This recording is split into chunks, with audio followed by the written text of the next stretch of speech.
Good evening po. Welcome sa ating Open Modular Course sa CRSA. And meron din tayong mga students na formally enrolled sa Bachelor of Theology. And if you are interested, maybe have read our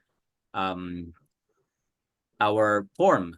Okay, you can ask us, you can inquire further para makapag-enroll either sa MDiv or sa BTH formally to credit the course. Okay? So ang lesson tonight ay sa the Reformation Church with Brother Ezekiel Assis. Session 2 na po tayo. So tayo muna yung manalangin bago mag-start si Brother Ezekiel. Well, Lord, thank you for the second session.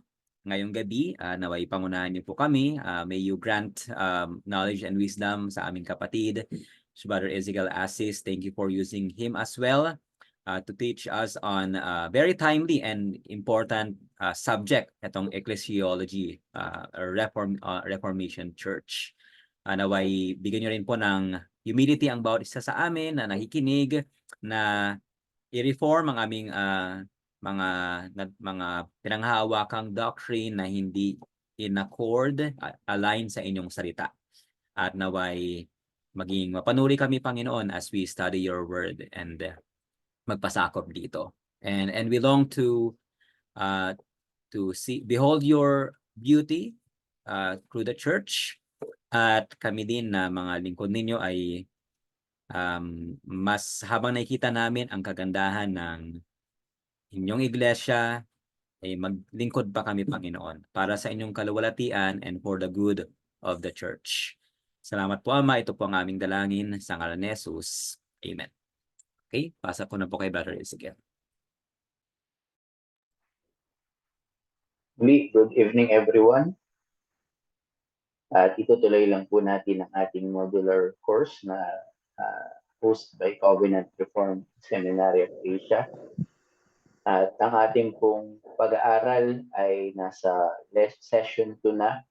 Ang ating pong itatackle is about marks of a true church. Ano yung mga marks? Paano ba masasabi ng isang guru, ang isang iglesia ay totoo, genuine church ng Panginoong Jesucristo. Pero before natin i-tackle yung ating discussion for tonight, magkaroon lang po tayo ng short review sa napag-aralan natin last night para ma-unify natin yung ating mga pag-aaral. Nakita po natin last night that local churches are the visible manifestation on earth of the invisible and universal church in heaven. Ang sinagot natin na tanong, what the meaning of a church, of the church?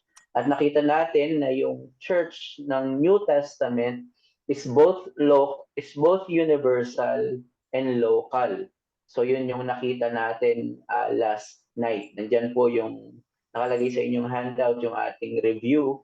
Dinefine natin anong ibig sabihin ng Catholic Church or Universal Church.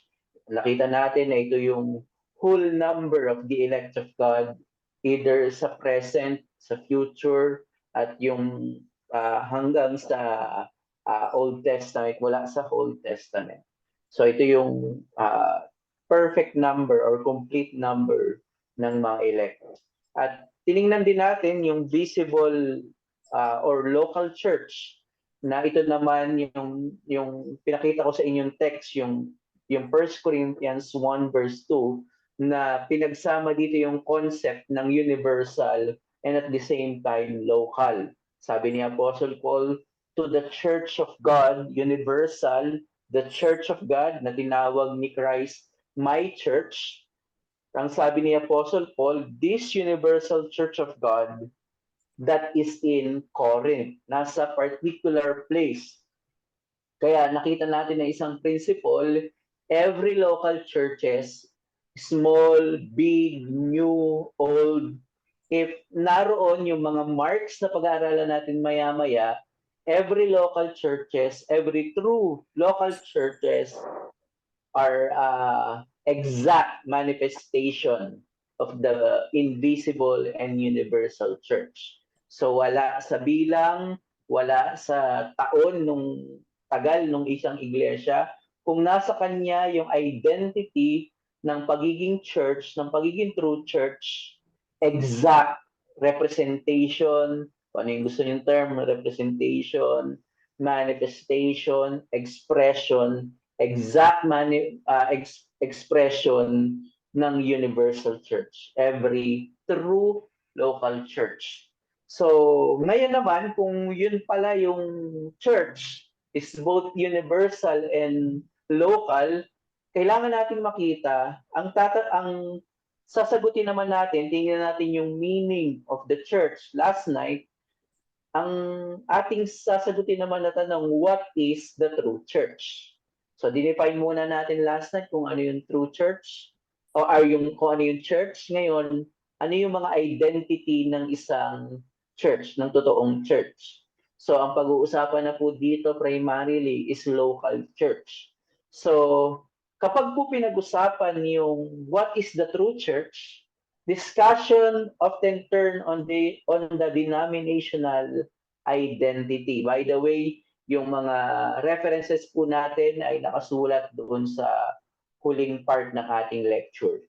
So, kadalasan kapag pinag-usapan ang identity ng isang church or what is a true church, nauuwi ito sa usapin ng denomination. Ikaw ba ay Baptist? Ikaw ba ay Presbyterian? Ikaw ba ay Roman Catholic? And then some link to the original church, Jerusalem. Some link to the original church of Jerusalem. Ang iba naman is yung Roman Catholic apostolic succession, na ang true church daw ay nasa lineage ng Roman Catholicism. Yung nabanggit ko na rin po last night, yung landmarkism, ito po yung Trail of Blood, hold ng karamihan ng mga Bible Baptist, yung tinatawag na baptismal succession, na sabi nila nagmula kay John the Baptist at rinace nila na ito ay nagpatuloy. So, ganito yung usapin kapag pinag-usapan kung ano yung true church. But ang point po natin, there is need to identify a true church because there are false churches, ano po yun, typo error. Kailangan nating ma-identify of what a true church is because there are false churches. Kaya kailangan nating mapag-usapan ano ba yung true church, dahil maraming nagpapakilala na sila ay Church of Christ. Pero ang titingnan natin dito, kagaya ng nakita natin last night, hindi po by human links, hindi po by tradition, or kagaya nung landmarkism, Roman Catholicism, hindi po. Ang identity po ng isang iglesia, ang nagdi-define po niyan ay ang scripture pa rin, kagaya ng nakita natin last night. So ang ating pong key scriptures ay hindi na po natin babasahin, malamang familiar na po naman kayo dito sa Revelation 2, chapters 2 and 3. Ito po ay pumapatungkol sa 7 churches of Asia Minor in Revelation na sinulatan ni John. Ito ay mga salita ng Panginoong Jesucristo to the 7 churches of Asia Minor. So yun po yung 7 churches nung si John ay nasa isla ng Patmos. Yung immediate na makaka-receive ng letter na yon, ng revelation na yon, ay itong 7 churches na ito. Tandaan po natin that these churches were actual churches in existence. Sila ay totoong mga historical church. Hindi po ito representation or representative of this dispensational period. So, tandaan po natin, typo error na naman ako doon, hindi po ito, may naniniwala kasi na yung 7 churches daw, ito daw ay dispensation ng 7 dispensations. Hindi po. Yung 7 churches po ay actual and historical churches in Asia Minor. Sabi ni Dennis Johnson sa kanyang commentary about Revelation, the Triumph of the Lamb, The variation of content from one letter to the next shows that Jesus shows the diverse situations of his congregations, but the call to hear what the Spirit says to the churches shows the unity of the church throughout the world. So ang sinasabi dito ni summary ni Dennis Johnson na point, anong ginawa ng Panginoong Jesucristo sa 7 churches na ito? They were actual churches with different situation, with different suffering, struggle, and pinagdaraanan nila experience, pero pinapakita doon na ang authority na napakikinggan nila, bagamat may iba't iba silang suffering, situation, diverse yung kanilang situation, one voice lamang yung pakikinggan nila. Through the Spirit, ito yung word ng Panginoong Jesucristo. So yung authority ng 7 churches na ito ay hindi nakadepende sa isa't isa, na kagaya nung parang denomination na church, isang denomination under isang local church. Dito, yung 7 churches na ito ay bagamat may independent sila, pero mayroon silang one authority, at yun ay ang Panginoong Jesucristo through the Holy Spirit. So pinapakita doon yung unity ng 7 churches na ito dahil sa isang authority. The figure portrays Jesus walking in the midst of the lampstands. Mayroon pong binabanggit dyan na lampstands. Yun po ay sa midst ng 7 churches, na yung pong lampstand ay nagpapakita ng active presence of Christ. So makikita natin doon sa principle na bawat true local church ay nandoon yung active presence of Christ. So the commendations indicate what our Lord finds good in a church. So kapag binasa niyo po yung, alam ko nabasa niyo na po yan, ang marami dito nabasa na yung Revelation chapters 2 about and 3, meron diyang mga commendations na nag-i-stand sila sa truth ng Panginoong Jesucristo. So pinapakita dito na si Christ ay good shepherd, na hindi lang niya nire-rebuke yung mali, kundi nagbibigay siya ng compliment, nagbibigay siya ng commendations. At the same time, the rebukes indicate what our Lord finds wrong in a church. So napaka faithful shepherd ng Panginoong Jesucristo, na both ay nakikita niya yung good, yung faithfulness ng isang church, and at the same time, kaya niyang makita kung ano yung mali sa isang local church. Pero doon din po sa text ng Revelation sa 7 churches, sa mga churches na lumalabag sa kalooban ng Panginoong Jesucristo, may threat of removing the lampstand, or yung Laodicea, iluluwa, being spewed out his mouth. So yan po ay threat. Ang sabi ng English Standard Version Study Bible, yung mga threat daw na ito, either yung pagdura sa kanila, removing yung lampstand. Ang sabi ng Study Bible, ESV Study Bible, remove your lampstand means that both in the near future and when Christ returns, they would lose their status as a church, and Christ would treat them like apostate Israel. So yung palang warning na aalisin yung ilawan, yung lampstand, or iluluwa sila, yun ay warning na ang Panginoong Jesucristo ang magtatanggal ng pagiging iglesia nila.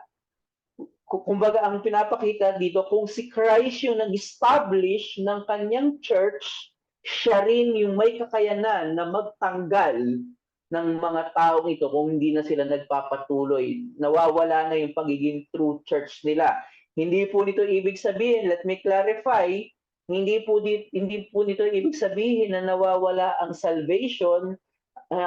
Possible na yung mga true Christian doon sa nawalang church ay syempre mapapunta sa mga true churches. So hindi po sinasabi natin dito na nawawala yung kaligtasan. Pero yung status nila, yung structured church, ay pwedeng mawala.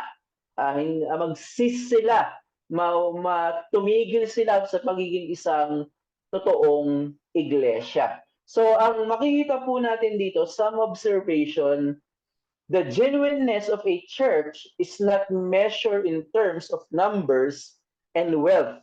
May binabanggit din dyan si Christ na church. Tingnan natin sa Revelation na hindi sila ganun kayaman, hindi sila ganun kalaki, pero nananatili silang faithful. So, pinapakita dito that yung pagiging true ng isang local church ay hindi po nakikita sa number, hindi po nakikita sa ganda ng building, hindi po nakikita sa yaman.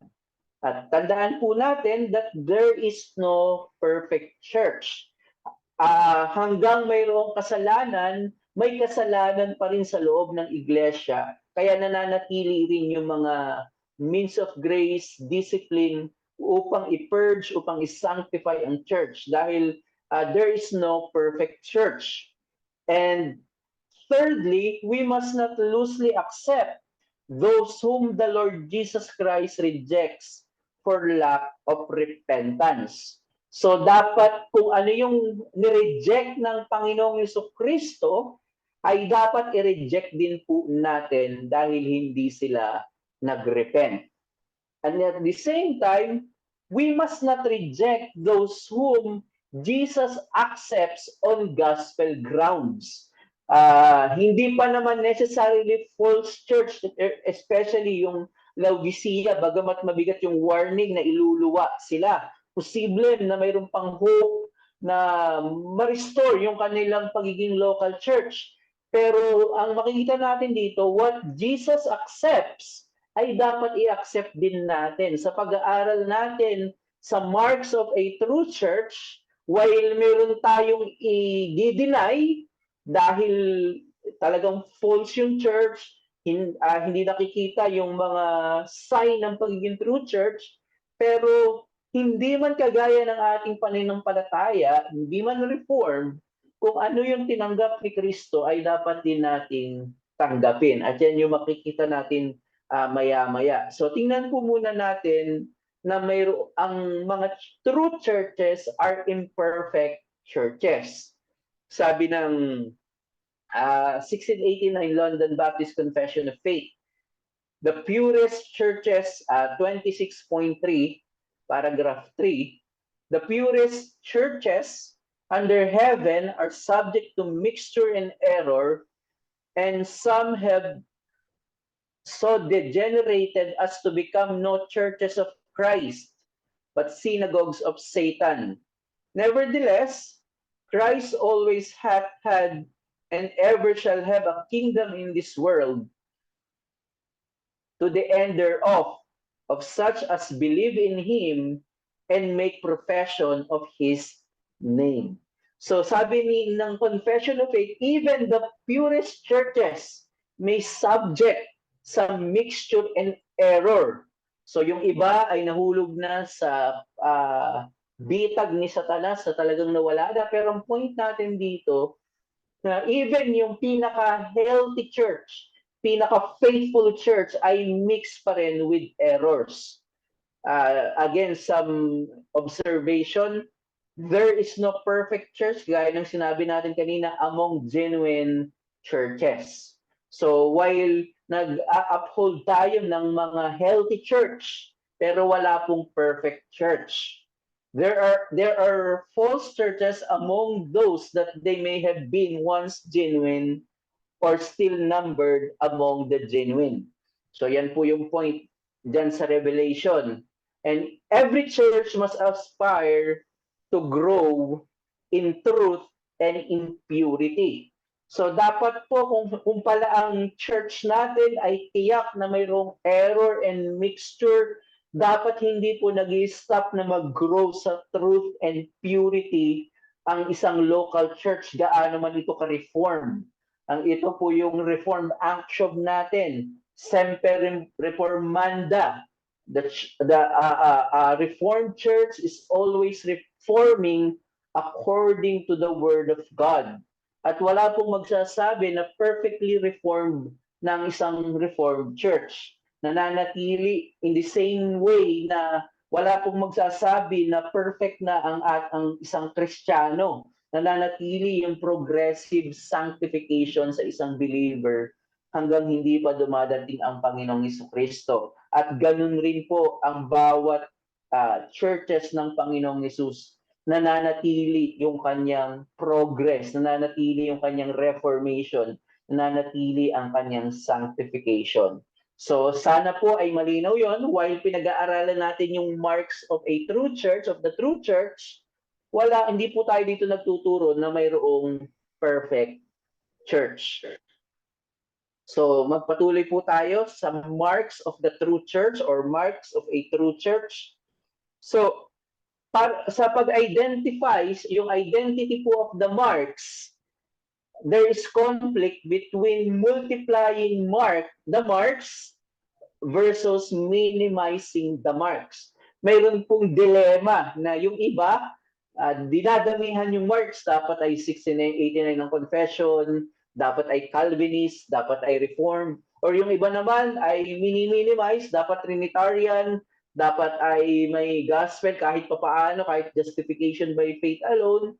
So, mayroong conflict dito. Ano ba dapat yung identity or yung paano natin i-identify ang marka ng isang true church? So, to put it to many marks, may unchurch those that may be true churches. Kapag naglagay po tayo ng maraming marks na dapat regulative principle, while ina-uphold po natin yung regulative principle, of course, dapat ay hindi dispensational, dapat covenantal. Marami po tayong tatanggalin ng mga churches like church ni John MacArthur na sabihin natin na false church na sila kung dadagdagan natin yung mga marks. Pero sa isang banda naman, to put in a minimum may admit those that are not worthy. Kapag naman masyadong minimal yung mga marks, baka mapapasok natin, ma-recognize natin kahit false church na. At ito po yung nangyayari sa The Gospel Coalition. While hindi ko po sinasabi na lahat po doon ay mga false churches na, may mga true church pa rin doon. Pero dahil na-minimize naman doon sa Gospel Coalition, dahil nga na-minimize lang sa gospel na yung kanilang unity, while yun naman po talaga yung unity, pero kung ililimit lang doon yung unity ng mga churches, is babagsak. At ito nga po ang nangyayari ngayon sa The Gospel Coalition. Kung ano-ano, kung nasusundan niyo po ang Gospel Coalition, nasa daan na ng wokeism at kung ano ng article ang sinusulat. Dahil marami silang napapasok na maaaring hindi talaga true church. So, ang reformed approach po natin, kailangan po nating i-distinguish yung tinatawag na essential mark of a true church and maintaining marks. So ito po yung balance para hindi tayo mahulog dun sa multiplying the marks and minimizing the marks. Para hindi po tayo mahulog sa dalawang pendulum na yan, sa pendulum na yan na saan ba talaga, kailangan po natin na makita yung distinction between essential mark and maintaining marks. While distinguishable itong dalawang ito, they are not separable. Hindi sila pinaghihiwalay. So ito po yung makikita natin, essential mark and maintaining marks. So ang main principle po for this lesson for tonight ay ito po yung gusto kong matandaan ninyo. Hindi niyo po matatandaan lahat ng sinabi ko, lahat ng ating pinag-aralan. Pwede niyo po yung i-review, pero sa isip natin, limited po yung ating isipan. Kaya ang gusto kong maging principle, main point na gusto kong matandaan ninyo ay ito po. The true church is defined by gospel grounds and maintained by its ordinances. So ganun lang po kasimple. The true church is defined by gospel grounds sa mga prinsipyo ng ebanghelyo and maintained by its ordinances. So yan po yung point natin between essential mark and maintaining mark. So ito po yung first thing na titingnan natin, ano po ba yung essential mark? Ang essential mark po is through preaching and teaching of the Word of God or the Gospel. So yan po yung nagpapakita ng pagiging true church. Ito man ay Pentecostal, ito man ay Methodist, ito man ay Arminian, pero kung mayroong true preaching and teaching of the Word, especially ng Gospel, we can categorize them as true churches. So, basahin po natin ang 1 Timothy 3:15.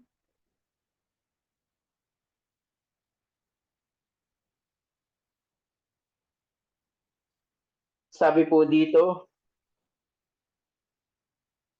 if I delay, sabi ni Apostle Paul kay Timothy, 1 Timothy 3:15, if I delay, you may know how one ought to behave in the household of God, which is the church of the living God, a pillar and buttress of the truth, haligi at suhay ng katotohanan. So yung church pala, naroon pinapangaral ang katotohanan ng Panginoong Hesukristo. And then basahin din po natin 1 John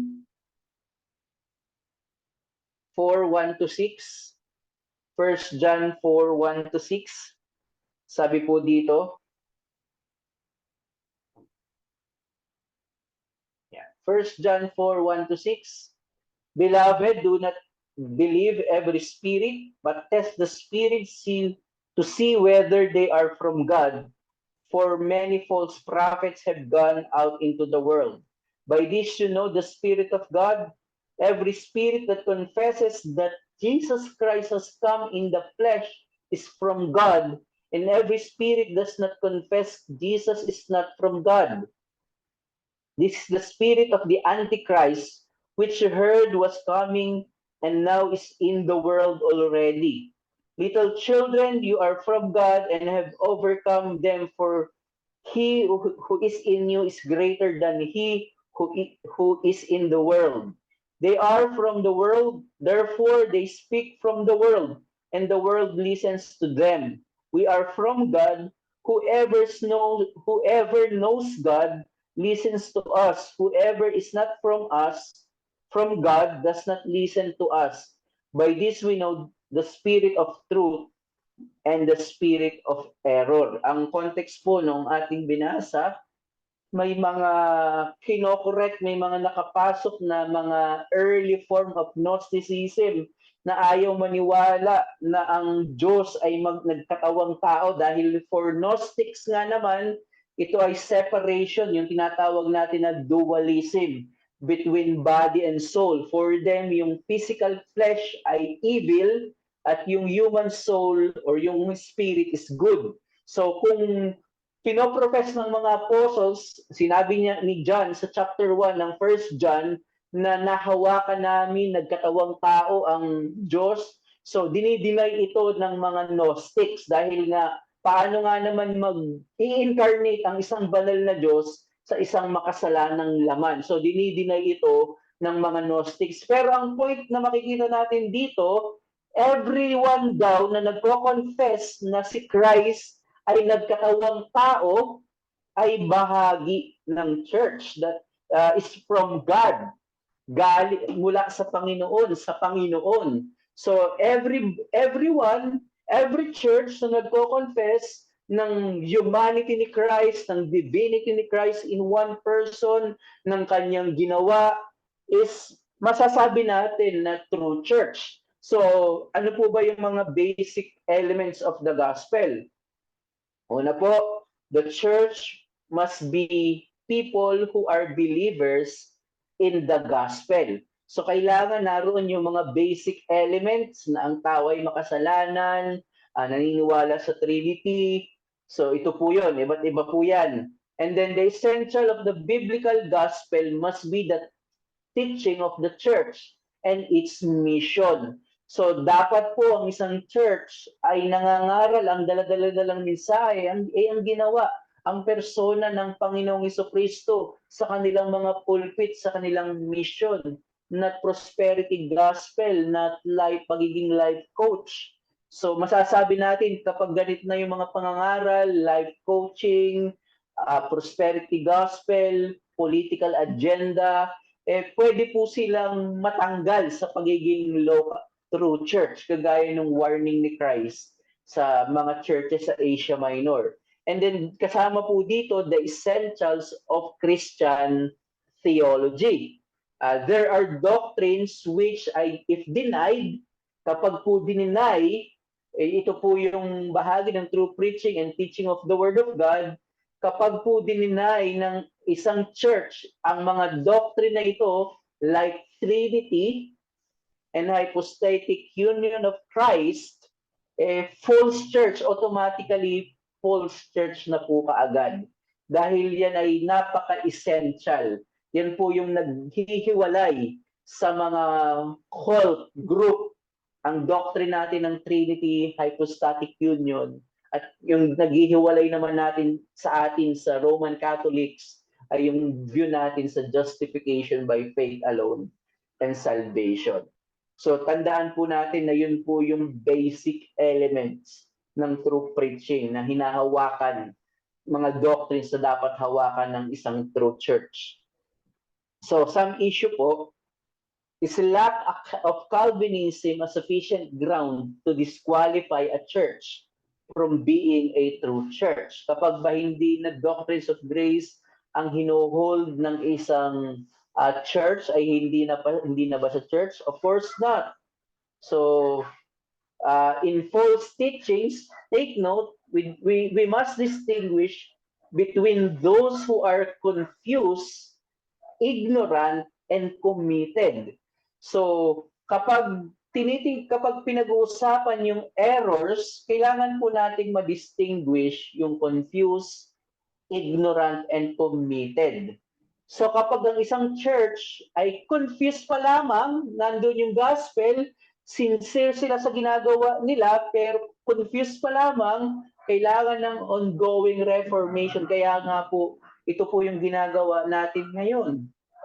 Open to all po itong modular na ito para maka-join even yung mga non-reformed and non-Calvinist. So ito po yung gusto nating mangyari, na ma-open talaga sila sa truth. Pero kung confused sila, mag-extend po tayo ng charity, at hindi lamang po yan applicable sa church kundi sa individual Christian. Mas marami po sa mga churches na ito ang mga confused Christians. Pero ang pagkaingatan natin ay yung mga committed na talagang ipaglalaban nila yung kanilang errors. While naniniwala sila sa Trinity, naniniwala sila sa gospel by profession, pero kung committed sila doon sa errors nila, masasabi po natin na false church na po yan, kagaya ng church ni Joel Austin. While sinasabi pa rin nila yung Trinity, si Christ ang kanilang Savior, pero sa kanilang pangaral ay hindi na nakikita, we can say na false church na ang mga churches na ito. Kahit nagpo-profess by profession ay Trinitarian and naniniwala sila sa gospel. So we should distinguish between confused church and committed church sa error. Yun po. So to press the issue of Calvinism as a qualifying mark logically forces more maximizing directions. Yun yung pinakita ko sa inyo kanina, na nagiging multiplying yung mga marks. So the basic elements of the gospel can be present where there is no professed Calvinism. So possible na naipapangaral ang ebanghelyo yung mga tao ay nabubuhay according sa gospel na hindi sila aware sa Calvinism. Ang tawag ko po sa mga taong ito ay mga inconsistent Calvinist. So, pero ang point po natin dito, this is the belief that in the power of the gospel that is can save even in the midst of errors. Ganun ka sovereign yung grace ng Panginoon na even in the midst of error, in the middle of errors, wrap up with errors, hindi mapipigilan yung power ng gospel. Kaya may hope tayo even sa mga non-reformed churches. It is the gospel ground that guarantees patience in the work of continuing reformation. So naniniwala tayo na powerful ang Ebanghelyo. The whole earth will be filled of the knowledge of God. Naniniwala tayo na powerful ang gospel. This is the power of God unto salvation. Dito po nakaground yung continuing reformation endeavor na ginagawa natin, effort natin na ma-influensyahan even ang mga non-reformed churches. So yan po yung essential mark, faithful preaching of the gospel and faithful preaching of the word. So yan po yung minimum, yan po yung dapat di mawala sa isang local church para matawag siya na true church. At yung second po na hindi pa rin separate, dinidistinguish natin pero hindi siya separate, ay yung tinatawag na essential marks. Mayroon po tayong separate lecture dito, pero ito po yung, yung isa-isa po na babanggitin natin, mayroon po yung separate lecture, yung sacraments and discipline, meron po. Pero yung pong maintaining marks, essential for the well-being of the church over a period of time. So while essential mark ay para ma-define, makita yung identity niya as a true church, yung namang maintaining marks, ito naman yung nag-iingat for the well-being of the church para manatili yung kanyang pagiging true church. So dalawa po yung paniniwala ng mga Reformed. Una po ay proper administration of the sacraments. So ang isang paraan, marka para masabi natin na true church ang isang local church na pinapanatili niya ang proper administration of the sacraments.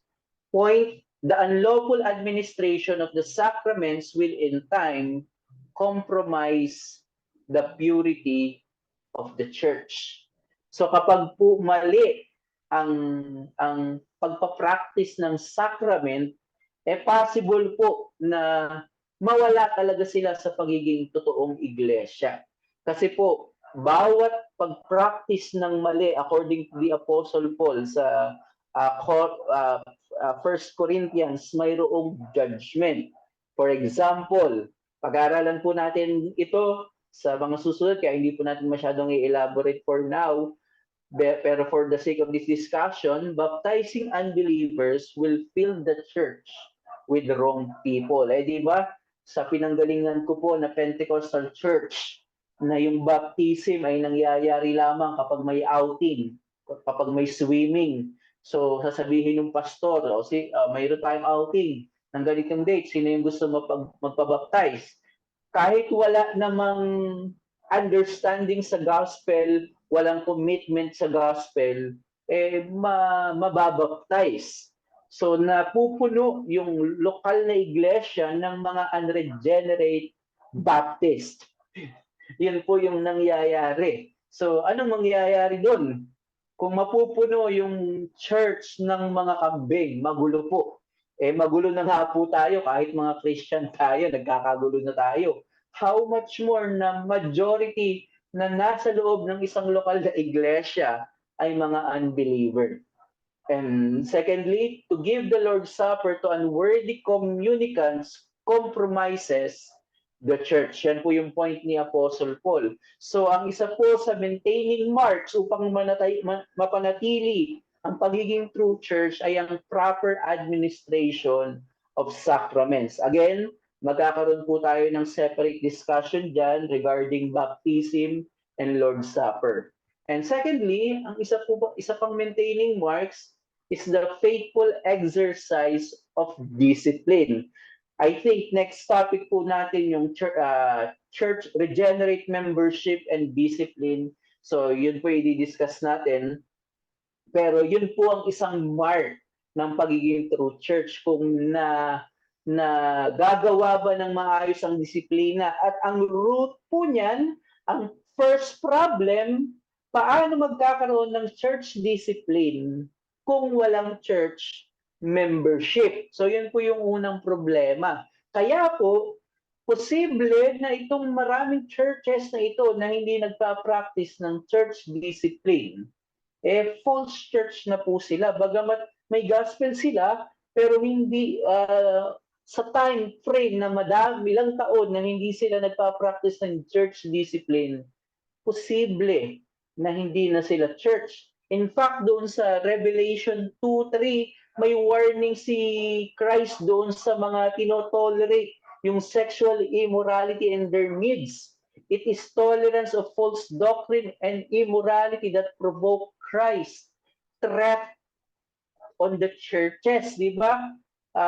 May nagpa-practice ng immorality or ng ibang sin, hindi sinusuway ng church, may warning siya na aalisin yung lampstand or yung pagiging true church.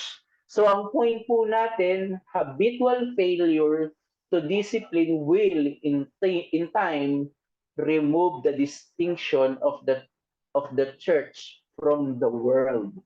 So kapag nag-failed ang isang local church habitually sa pag-practice ng church discipline, paano natin makikita yung distinction ng iglesia sa makasalanan sanlibutan, sa mundo? So, mas i-elaborate po natin yan sa ating mga susunod na lectures.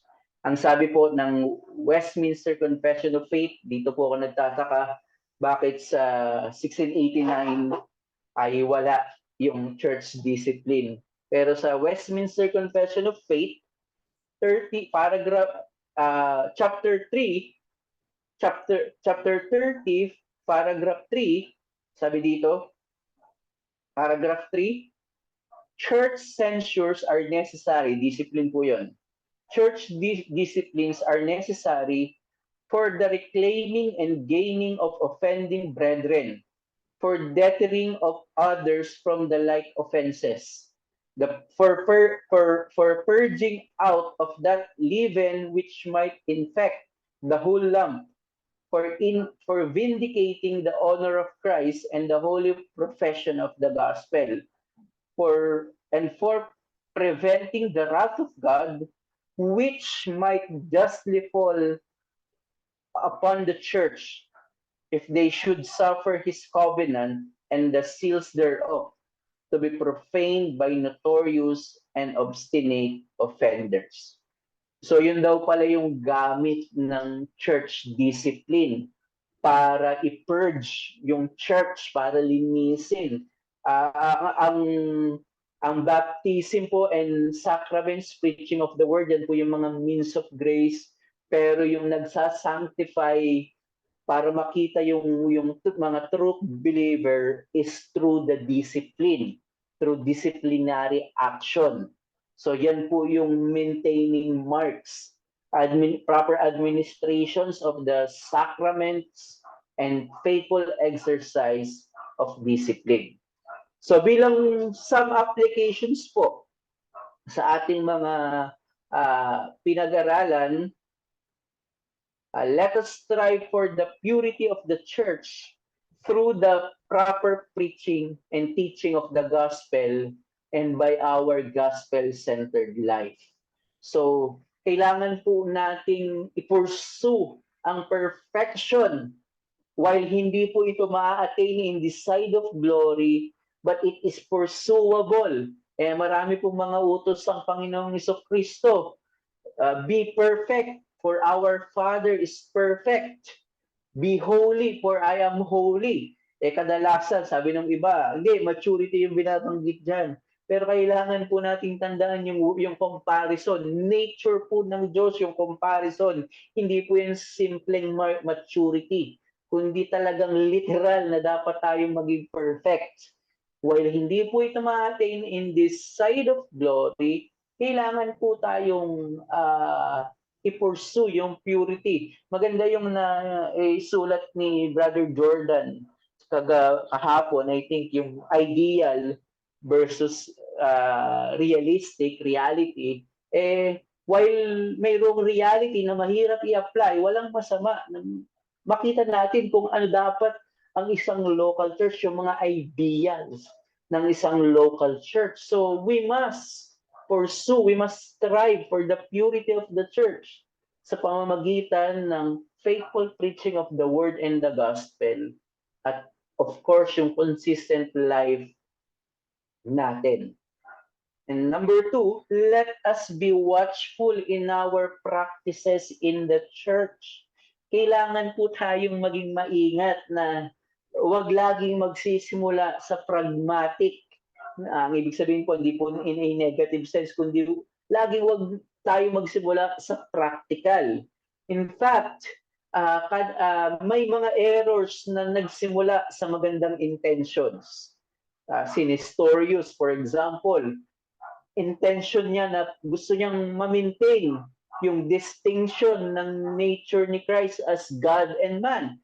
Nag-agree po tayo doon. Pero sobrang hindi nag-guide ng word yung kanyang good intention sana, nahulog po sa error, lalong-lalo yung kanyang mga followers na nag-create ng doctrine ng Nestorianism ng two persons ng Panginoong Hesukristo.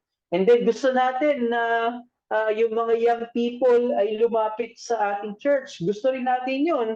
Pero dahil hindi guided ng word yung contemporary church, anong ginawa ng contemporary church? Through music. So yun ang nangyayari kapag good naman yung intention, pero hindi guided ng word, pwedeng makapasok ang error. Kaya let us be watchful in our practices in the church. And lastly, kagaya ng ating nakita kanina, let us pray for the reformation of other churches. While pinipilit natin maging faithful as a reformed church, kung marami ditong reform, pero wag po tayong matapos sa faithfulness natin sa ating mga sariling local churches. Mag-influence tayo even ng mga non-reformed, at ang first action po niyan ay prayer. Magsimula po tayo sa pananalangin ng reformation sa ibang mga mga true local churches. Hanggang doon na lamang po ang ating pag-aaral sa marks of a true church. So let's proceed po sa ating question and answer clarification. So question po, clarification, addition, pwede rin po. Itong question, brother, about church membership ito eh. Meron naman tayong separate na lecture on this, no? Pwede mo ba siya mabigyan ng at least idea lang? Nagtanong siya kahapon. Sige, anong tanong? Ayun, just like po sa question ko kahapon about membership sa church, ano nga ulit ang proper procedures and qualifications, and gaano kalawak ang saklaw ng church sa members? Thank you po sa question. Well, i-elaborate po natin yan sa separate lecture natin, pero para sagutin yung tanong, ano ba yung process ng church membership?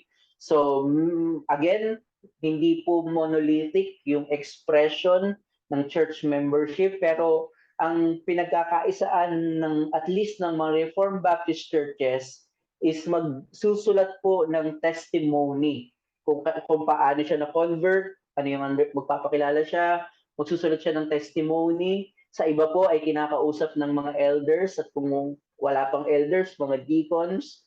So ganun po yung proseso. Fluid po, depende po sa church. Pwedeng mayroong membership class, pwedeng interview, or pwedeng kapag ka-post ng testimony ay for 2 weeks, babasahin nyo ng mga members at meron na po doon question privately regarding doon sa testimony para makilala yung nag-a-apply ng membership. At pagkatapos nun, sa pinanggalingan ko po kasi po ako ngayon ay nasa transfer ng membership, pero doon po dati sa Reformed Church na pinanggalingan, Reformed Baptist Church na pinanggalingan ko rin, after ng 2 weeks, magkakaroon siya ng public testimony. Doon po sa pinanggalingan ko, mayroong question and answer pa. Pero dito naman po sa akin ngayon na inaatin ng Reformed Church, the Reformed Baptist, then ay ipe-present na lang at mag-testimony. Wala ng question and answer dahil nagkaroon na ng question and answer privately or doon sa mga leader. So fluid po. Pero hindi mawawala yung testimony na ipapakita niya yung understanding niya sa gospel. Saan po yung lawak ng sakop ng church sa isang member? Malawak po. Actually, buong buhay po. Masasabi ko po dahil kung sinasabi mo na ang buong buhay mo ay spiritual life, ay bahagi po, mayroon po say. Ang church membership po ay covenant. Para po siyang covenant ng mag-asawa, mayroon ng pakialam sa iyo. Of course, may limitations yun. Ang bibigyan ko po kayo ng ito po yung isa kong makikitang limit na specific. Ang mga babae po ay walang sariling headship. Ang headship po nila ay yung mga kanilang asawang lalaki. Ang limit po ng church members or yung church ay halimbawa ako ay may against doon sa babae, meron ako nakita, hindi ko siya ida-direct. Ito po ay mga practical na nakikita yung limit. Hindi ko po siya ida-direct. Ang kakausapin ko ay yung kanyang asawa. So may mga limitations po yung ang church. Like mga personal decision, pwede siyang magbigay ng payo pero hindi siya pwedeng mag-utos na dapat. Halimbawa, ano yung pipiliin na course kapag mag-aaral? Wala pong karapatan ang pastor or ang church na mag-impose kung ano yung course na dapat niyang aralin. Pwede siyang mag-suggest, pwedeng i-convince na ito na lang dapat, pero never siyang mag-i-impose kung sino yung mapapang-asawa. Ayan po yung mga limitations. While nandun yung general principle, dapat Christian, pero kung sino specifically, ay wala na po dong say ang church. Again, pwede silang mag-suggest, pwede silang mag-advise, pero wala po silang karapatang mag-impose. So, while sakop yung buong buhay ng isang mananampalataya sa church, dahil yung life natin is for the glory of God, pero mayroon po yung limit, lalong-lalo na po sa mga specifics. So, yun po yung sagot doon sa question. Sige po. Itong next question, bro, if the Church of Christ has a potential to lose their status of being a true church, hindi ba nito na-violate yung promise ni Christ sa kanyang church that He will be with His church unto the ends of the earth? Or these so-called churches who don't hold to the truths of Christ are not true church from the beginning? Yun nga pong pinag-aralan natin kagabi, kung kayo po yung nagtanong ay naka-join. May mga language si Christ na yung language na yun ay pumapatungkol doon sa universal church. Di ba, yung pinag-aralan po natin last night, the true church is both universal and local. So yung sinasabi doon ni Christ na siya ay nasa kanyang church, yun po yung true church. So yung pong mga tumalikod, lino po sa Revelation 2 and 3, yung key text natin, may warning siya na aalisin niya.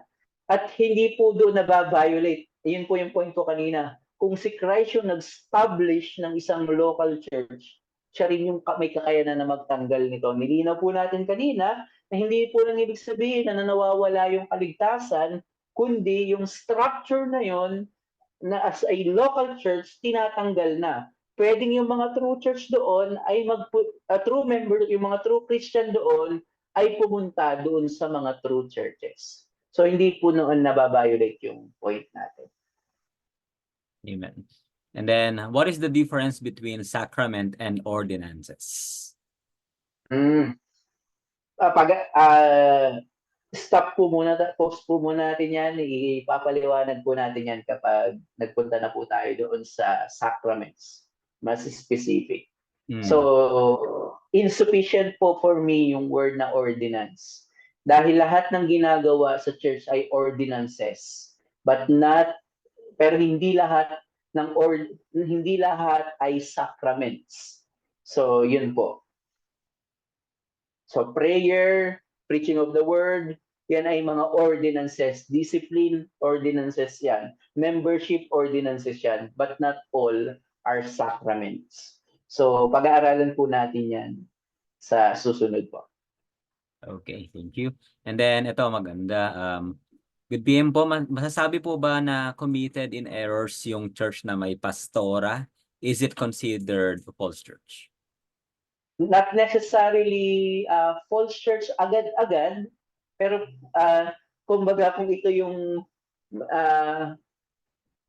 mayroon tatlong level yun, hindi ko binanggit kanina. Mayroong confused, mayroong convince, may gitna yun, convinced and committed. So nandun sila sa, yung mga may pastor, nandun sila sa level ng convince. So, hindi agad-agad, wag agad tayo magbigay ng judgment na false church sila. Kung nakita naman natin na mayroong mga true Christian doon, nandun yung gospel, pero mangyayari po kapag hindi sila nag-repent sa error na yon, posible na hindi na sila maging local church, true church. So, pero ang point natin, wag agad-agad tayo magbibigay ng judgment. Amen. And then ito, sa Lord's Supper, ito pero ang quick question lang, about the Lord's Supper, since the church is defined by gospel grounds and maintained by each ordinances, sa pag-take po ng communion, sabi po ng Bible, do it as often. Paano yung mga once a year lang nag-take? Okay lang po ba yun? Why and why not?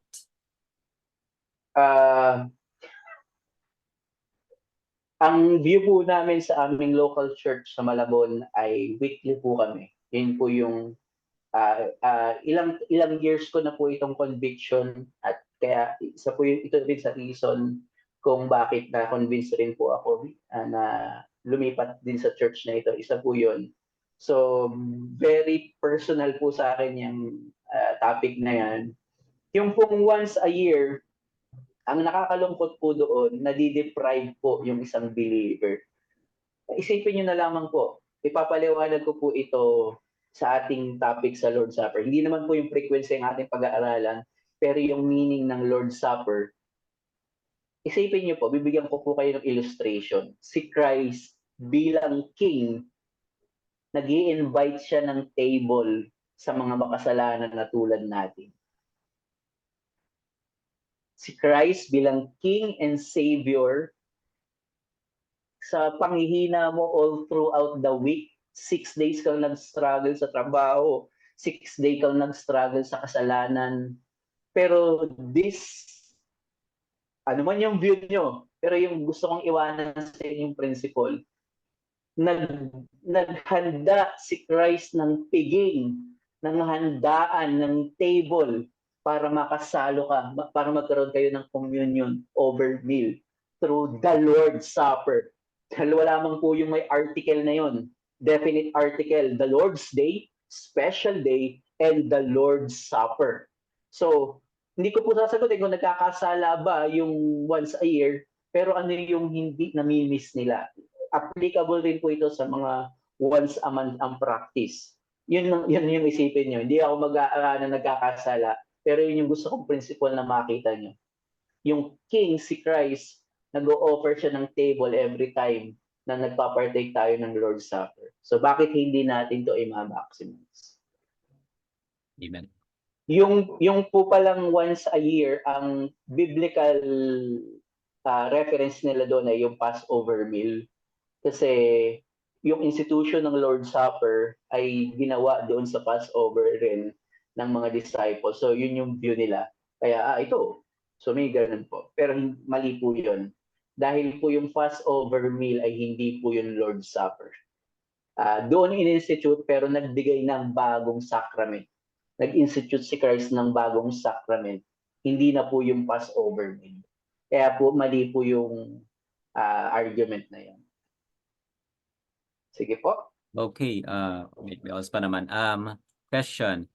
Does the identity of the true church cease to exist during the time of the during the time of Roman Catholicism, since they violated the essential marks and sustaining marks of the church? Yes, yes po. Kaya po, actually, hindi lang po sa time ng Reformation, kundi prior to that, na lalo nung pagpasok ng mga Romans, na samahan na kasi ng paganism at hindi yun na purge. So nagsis po doon yung pagiging true church nila. In fact, si Martin Luther, ayaw naman talaga niyang umalis sa Roman Church. Hindi ko po masabi na Roman Catholic dahil yung Roman Catholic in its technical term ay doon pa po sa Tridentine.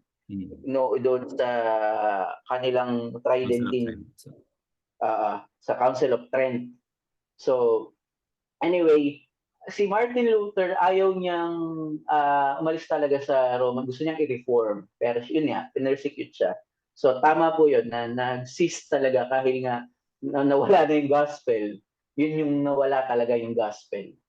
Nag-cease talaga sila sa pagiging true church. So ito, clarify yung iba magkakadugtong yung mga question eh. Pa-clarify po yung mga essential marks of the true church. Yun po ba yung magiging heretical pag ni-reject namin or errors lang? Kasi sa pagkakaalam ko, may difference ang errors and heresy. Kailangan po nating dapat maingat po tayo na possible na yung error ay natatago lang tayo sa error, pero false church na tayo, posible po yun. Hindi po necessary na laging heresy yung bago maging false church. Kagaya nga po ng pastor ay discussion kanina, kung pananatilihin nila yung pag mayroong silang pastora, posible po talaga na mawala sila sa pagiging true church kasi ang nababiolate nila doon ay hindi yung ecclesiology or yung doctrine of the church, kundi natural agad yung binabiolate nila. Si Apostle Paul, ang argument niya sa bawal yung pastora is creational ordinance, na naunang nilikha si Adan kaysa kay Eve. Yun yung argument niya para sa paniniwala na walang pastora. So hindi po nagtuturo si Apostle Paul ng ecclesiastical truth, kundi creational truth na ina-apply niya sa church. So ganun po kabigat yung issue na yon. So hindi kailangan natin dahilan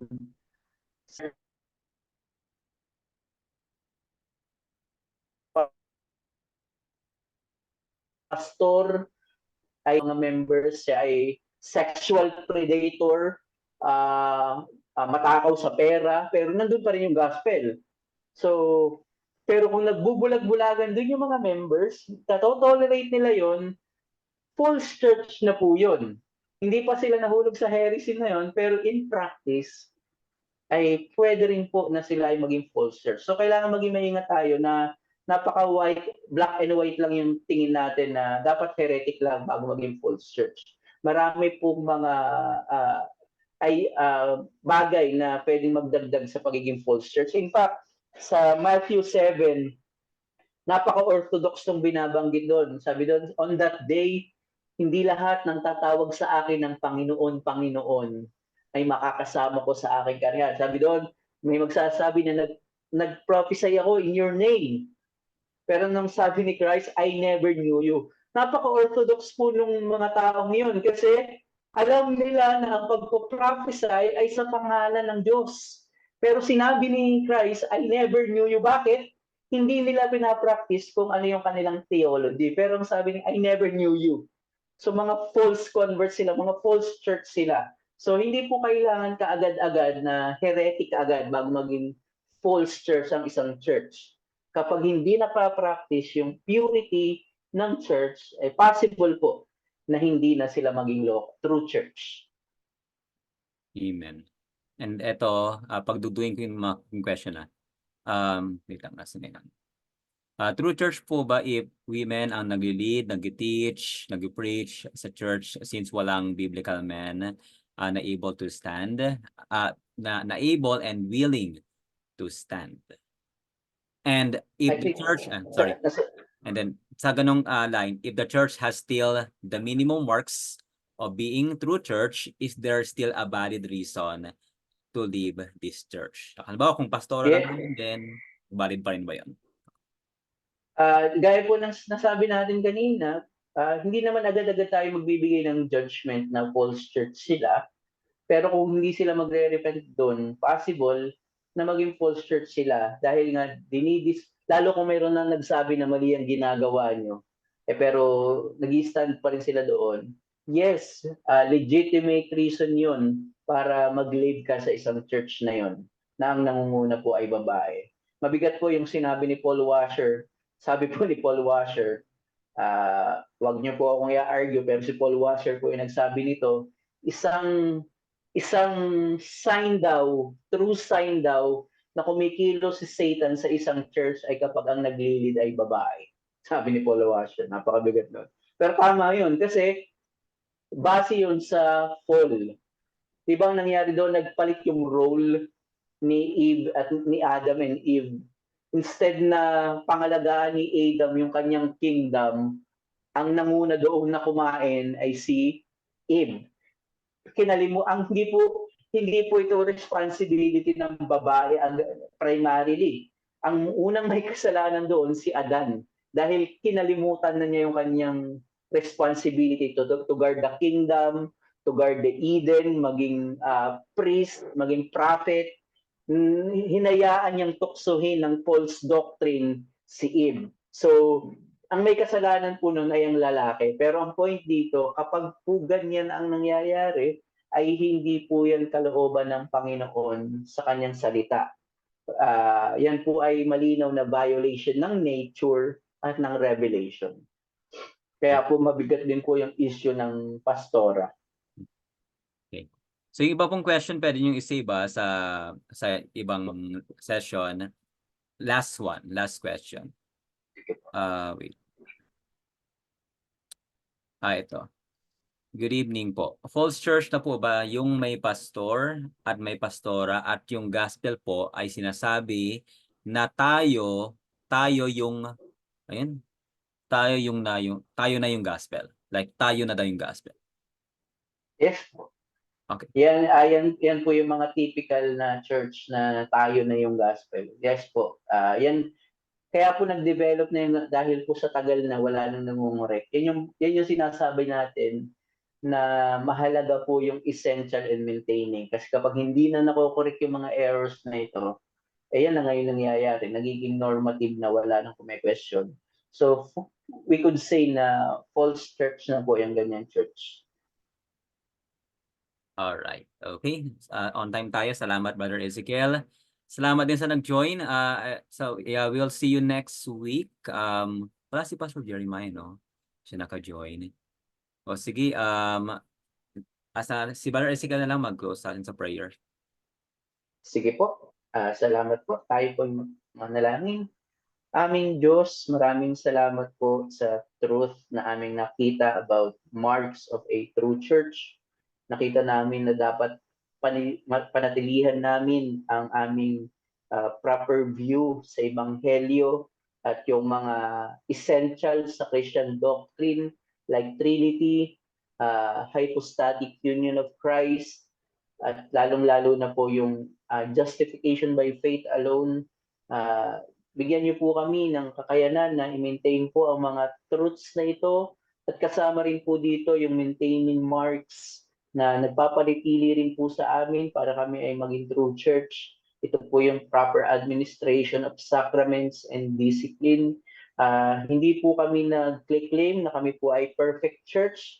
Alam niyo po at alam din namin sa aming mga sarili na mayroon pong nananatiling kasalanan sa amin, pero i-grant niyo po sa amin ang grace of perseverance na huwag kaming mahulog sa iba't ibang tukso ng mga falsehood at pagiging hypocrite.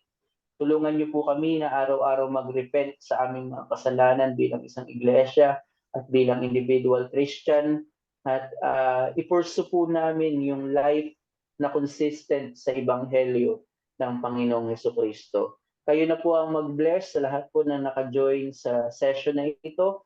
Nawa ay may apply po nila ito sa kanilang personal life at lalong-lalo na po sa life nila in their own local church. Salamat po sa gabing ito, sa freedom to study your word. Kayo lamang po ang mag-glorify sa pangalan ni Jesus. Amen. Amen.